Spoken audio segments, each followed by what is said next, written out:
ও রাউন্ডি, আমি কি বলি, এই যে তো কোকা কোলা তাই তো, এবার আমি আসছি আর আমি ঠিক একভাবেই দেখছি বোতলটা এখানে ওইভাবেই পড়ে রয়েছে। হ্যাঁ, এখন আমি এটা তো খাই না। তুমি খাও না না? তো মানে আমি বলছি যে মানে মেন কথা, আমি আগের দিনও এসে দেখেছি এই ঠিক এই জায়গাটায় রয়েছে। হ্যাঁ, আজকেও এসে দেখলাম মানে পরপর আসছে আর এটা দেখছি এভাবেই রয়েছে। তো তুমি কোকা কোলাটা খাই না তো, মানে হ্যাঁ নিয়ে আসে যখন বলি আমি এটা আমি খেতে পারি না, হুম কেউ শুনতে চায় না, বুঝলে তো। হুম হুম আনি পড়ে থাকে, এবার যখন ওই নষ্ট হয়। হ্যাঁ তখন ফেলতে হয়, ওটা এক্সপায়ার হয়ে গেলে তখন তো খাওয়া যায় না, আর আমি তো খেতেও পারি না এটা। আচ্ছা আচ্ছা এবারে যে আমি যাকে যদি বলি স্প্রাইট নিয়ে আসো, কেউ আনতে চায় না, বলে কি ওইটা আছে তো ওইটা এইটা খাবে। তা আমি বলি যে ওটা আমি খেতে পারি না, খেতে খাই পারি না, না, শুধু তো শুধু কথা নষ্ট। শুনে না, জানো তো।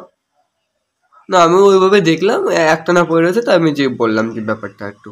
সেই আমি হ্যাঁ ওটা খেতে পারি না, আমি ওটা খাই না, আচ্ছা, সে আমি সবাই যখন তো ছোটবেলায় মানে সবাই তো সবকিছু সহ্য করতে পারে না, সবাই সেই হচ্ছে সবকিছু কথা। পারে না। হ্যাঁ, আমি ছোটবেলায় যখন কলকাতায় থেকেছি না, হ্যাঁ হ্যাঁ তখন আমরা পুরো ফ্যামিলির মধ্যে তার থেকে অল্প একটুখানি অল্প দিলেও সেটা খেয়ে যে তবুও খাওয়া যেত না, কারণ কি আমি এই জিনিসটা আমার ভালো লাগতো না তখন আচ্ছা থেকেই। আচ্ছা তবুও সেই যেহেতু পরিবারের মধ্যে সবাই খেয়েছে, হুম, সেই খেয়ে আমার সেই মানে মাছটা, সেটা মজার মধ্যে দিয়ে তুমিও হ্যাঁ খেয়ে সেই নিলে। খেয়েছে, তাই সামান্য একদম, মানে ধরো কত মাপলে হয়তো 2-3 চামচ হবে, আচ্ছা ওরকম ধরনের মাপ। আচ্ছা আচ্ছা তো আমি তাও সেই হিসাবে আমি অল্প খেয়েছি।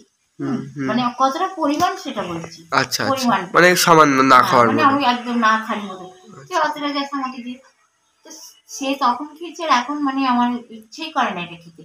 তবে হ্যাঁ, তোমার ওই যে একদম কোথাও না পেলে কিছু, তোমার গিয়ে যে তোমার ওই অগত্যা পড়ে তো 7 আপ খাই, কিন্তু তোমার গিয়ে বা স্প্রাইট, কিন্তু এইটা আমি খেতে পারি।